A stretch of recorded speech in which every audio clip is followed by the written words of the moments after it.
Hello there guys, welcome back to Younes Talks Football, welcome back to a brand new video. I hope all of you are doing well today as we get into the latest. What's going on? Well, actually, just after we uploaded last night, what happened? Yeah, Chelsea officially fell out of the top four. Brilliant.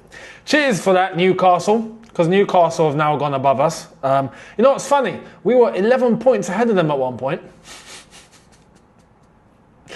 And now they're in front. Wolves obviously couldn't do a thing about that. Luckily, we got Wolves next. So I'm hoping that Newcastle can drop some points and we can beat Wolves and, you know, get ourselves back up there before we go to the Etihad and play Man City, who look like they're finally coming out of a grave. I would say that for Man United, but that's a bit too much too soon. We'll wait and see. Now, let's get into what's going on. What's happened today? Loads are going on. I'll read it off of here. Obviously, we haven't got the graphics on screen, but have no fear. I'll just read it out to you and I'll tell you what's going on. We're going to start off with Nico Jackson, right? Because we got the Daily Mail talking about Nico Jackson and why Nico Jackson is admired, should we say. Now, there's nothing wrong with being admired. There's some things I admire about him. But let's get into it. Here's what they had to say. Nicolas Jackson may not have scored during this 5-game winless streak, but he is highly appreciated around Chelsea for leading the press out of possession.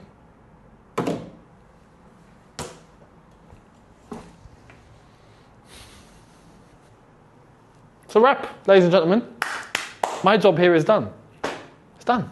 Why are we still here? Why are we still here? What's the point? What's the point?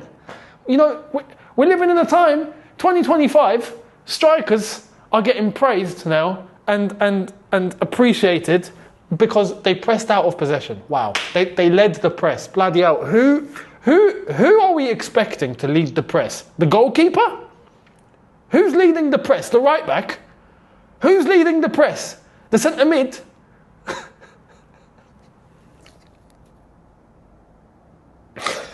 What's happened to this game? What's happened to football? What have they done to it? What's happened to this sport? What's going on? Unbelievable. Unbelievable. It's like walking into McDonald's, right? And the geezer that's, you know, fiddling about with the chips, with the fries, then you go, oh, you know what? I appreciate that he puts them in the box. What do you want him to put it on, you know? You want him to put it on a cloth? It's one of the requirements of the job. I don't understand. This is basic. Anyway, unbelievable. But you see, why I've reacted this way is not about Nico Jackson specifically. It's not that. It's the press. It's the way these journalists are moving. It's a joke. It's a joke. This isn't even PR. This is just stupidity, as far as I'm concerned. Ridiculous. Ridiculous. Nico Jackson does press. I expect him to. But you know what I also expect him to do? Is the number one thing a striker should do, which is score goals. But we aren't seeing that right now, are we? In fact, he's missing sitters. This is my main issue. I'd rather, you know what? I'd rather he's not pressing. I would rather he's not pressing, but he's scoring 2 goals a game. I'd rather that. Because his main job is striker, score goals. End of story. End of story. So the press need to do, well, I say the press need to do better. They won't. Simple as that. Adeyemi Mikel has also come out and said on his show, the Obi-Wan podcast, taking the Mikel, that Jackson isn't the striker to help Chelsea win titles. He's now affirmatively said that he might manage to help Chelsea get into the top 4 with Palmer's support, but if Chelsea really want to go and trade, say, silverware, they need a striker like Gyökeres. And I agree. Well, I think everyone agrees at this point, don't they? Well, let's move away. Let me know your thoughts on that. That's not the main story of the video either. That's just the teaser as to what's coming, right? Because transfer business is where it's cooking, ladies and gentlemen. Enzo Maresca has not been entirely convinced by Tosin or Axel Disasi, says Liam Toomey of The Athletic. Or as The Miz puts it, the asthmatic. Shout out to Miz. Shout out to Miz. That's a good one. But yeah, apparently he's not convinced. Why do we buy them then? I don't understand. So Maresco's cool with getting these players in the first place, but now he's not convinced. Which is it? Which is it? Honestly. And if we're being honest, right? They shouldn't have been bought in the first place, these guys. They shouldn't have. And there was already doubts when those deals were announced. You remember? You know? Disassi? Is he what we need? Tosin on a free. The only reason why everyone accepted Tosin was because it was a free.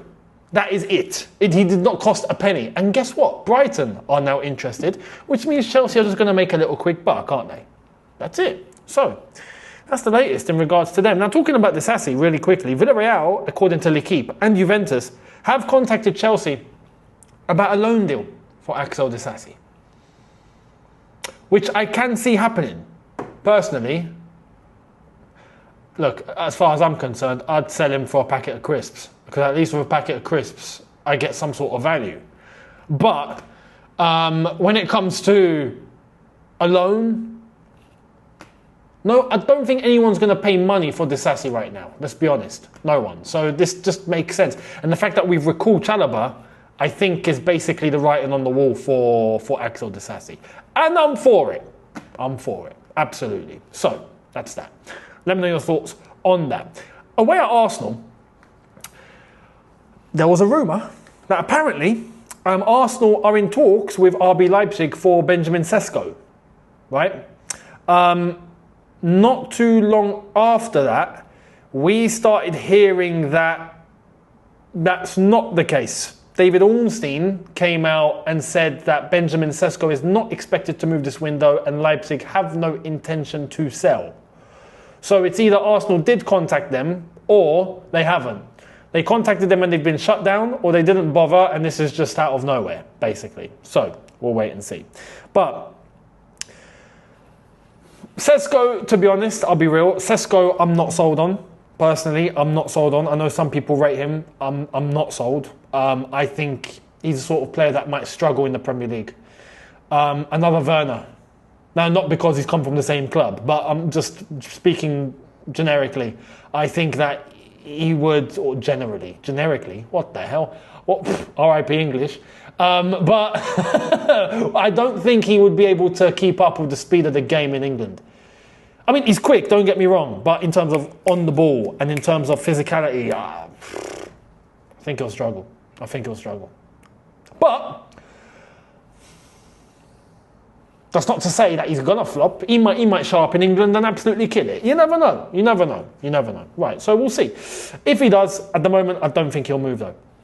However, that's that. In terms of one player who is the main talking point of this video, as I'm going to put my phone on silent because notifications, Karim Adeyemi is the guy that we're being told about. Christian Falk earlier on told us that Chelsea are in talks to sign Karim Adeyemi from Borussia Dortmund in the summer. Right? In the summer. Hold that thought. Napoli are also interested for this winter, but Dortmund would demand a high fee, so the deal is rather unlikely. That's why Chelsea seem to be looking for the summer. Okay, well, we then got, in regards to Adeyemi, Matt Law coming out and mentioning Chelsea are not negotiating for Karim Adeyemi, right? His words. I can tell you that was about an hour ago from this recording. 1 hour, right? No word of a lie. About 15 minutes later, he's come out again and gone, oh, by the way, slight adjustment. I'm told Adeyemi could be an option on loan if nothing else comes off. So the briefs aren't quite briefing, ladies and gentlemen. This is the issue here. You know, the briefs aren't quite briefing. How do you come out and say Matt Law right now we know is super connected? Back in the good books of the club, because he wasn't in the good books of the club and everyone knows that, and now he is, right? But he's come out and gone, there's nothing. And all of a sudden, oh, no, by the way, no, there is. But if nothing happens, I mean, so we've gone from initially Christian Falk telling us there is, to Matt Law writing it off, to then going, oh no, by the way, no, not a deal for the summer. But if something doesn't happen, right, it could, on loan, this winter. The briefs are not briefing today. The briefs are not briefing. It's insane. Talking about briefs, if I want to share something with you, which I found, and I was like, I saw Matisse reply to this, and I was like, oh my God, I remember this. I remember this. On the 22nd of December of 2023, right? And I can show it to you right here, if you want to look at that. Yeah? You can pause the video if you want. Reminder what David Ornstein told NBC on Saturday. Chelsea are actually 2 windows into a 4-window strategy. So we're being told, wait till the 1st of September 2024 to really judge this new regime around recruitment. Matisse replied with ding dong, which is absolutely spot on. Absolutely spot on. Shout out Matisse, you're right. Listen, it's now January 2025. And the recruitment is still a shambles. Yeah? A shambles. A shambles. 75% shambles, 25% pretty decent. Cole Palmer, pretty decent. More than decent, let's be honest. Caicedo, pretty decent. Yeah? I mean, Enzo's better. Enzo's better.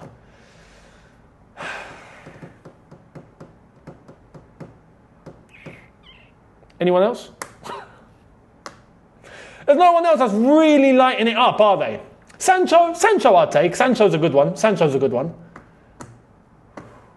Gusto was good, then dipped off. That could be tactical though.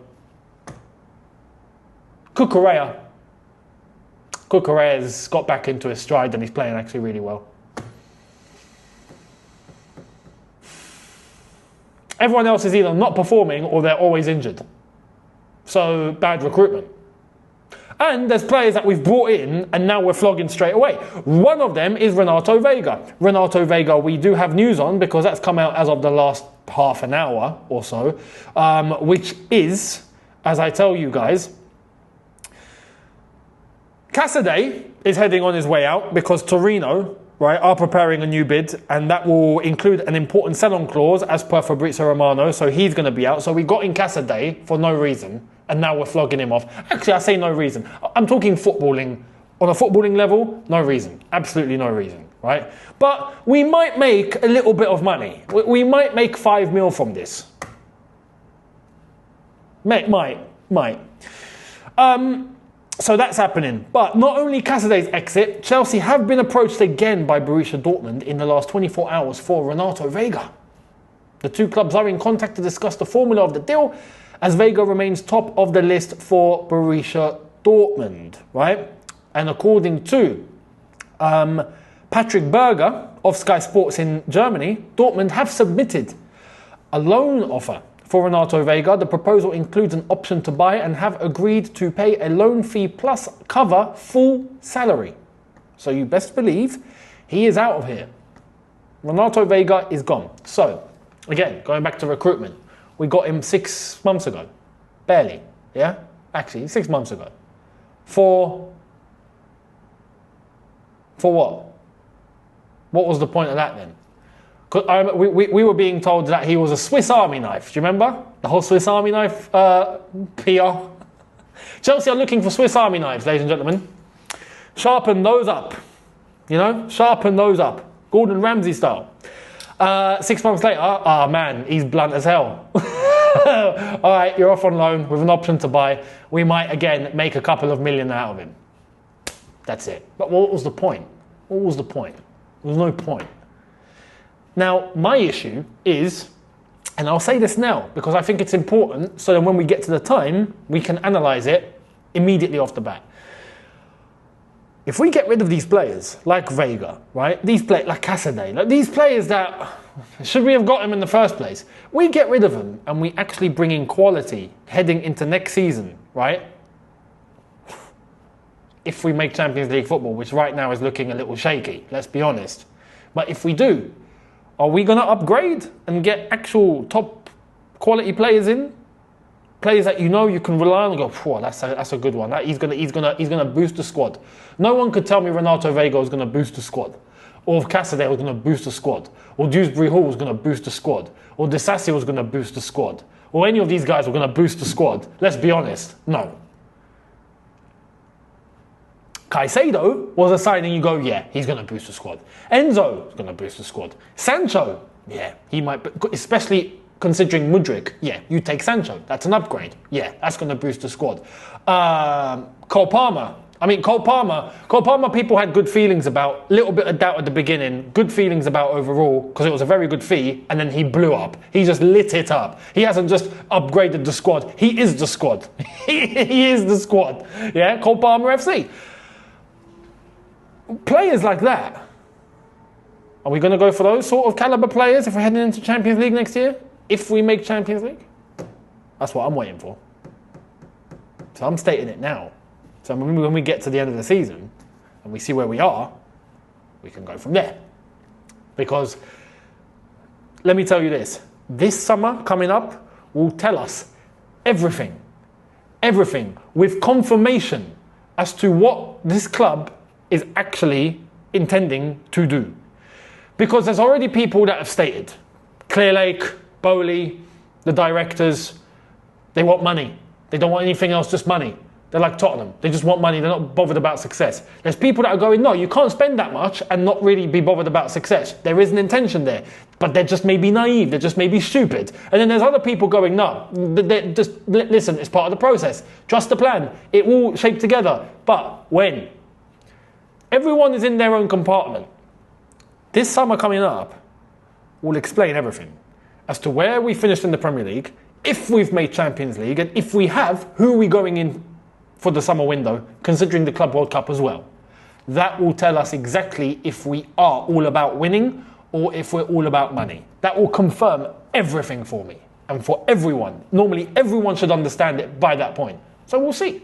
We'll see. But right now, it's looking shaky. Let's be honest, it's looking shaky. So, that's Renato Veiga heading off to Dortmund, and I don't expect him to be back. I think he's off, and that's it. I think eventually there's going to be the trigger for an option to buy, and then he will be on his way. So that's what I'm expecting. We'll wait and see. Bayern Munich as well. The Bayern director, Max Erbel, has come out and spoken, and he's mentioned that they're not interested in Nkunku, which is bizarre.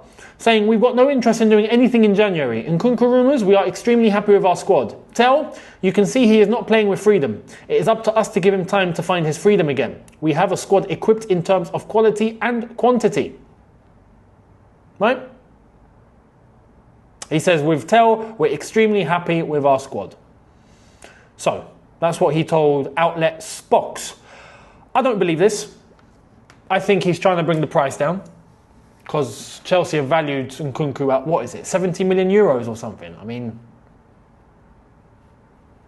But yeah. I think Bayern Munich just want to try and bring the fee down. And how do you do that? You make it look like you're not interested. You try and force Chelsea's hand to go, oh, they're not interested. All right, lower the fee a little bit. Are you interested now? And then Bayern Munich will be like, oh, you know what? Second thoughts. But again, I think Chelsea will see through that as well. I think Chelsea will persist. I think Chelsea will persist and try and get Tell involved in the deal and come to an agreement with Nkunku in terms of how much and whatnot. We'll see. But still some days of the window. Still got a couple of weeks left of this. And then we'll see exactly where it all goes from there. But that's the latest in terms of the transfers, what's kicking off, what's happening, what isn't. I will see all of you guys tomorrow for what could be a double upload, so make sure you guys are here for that. And make sure you keep tabs on the second channel as well. New upload was made last night, so head over there, first link in the description. Enjoy for a brand new vlog, which I think you might enjoy. And I will catch all of you on here for brand new content tomorrow. So hit the subscribe button, notification bell on. Thank you all so much for watching. Catch you guys tomorrow. Look after yourselves, take care, and peace.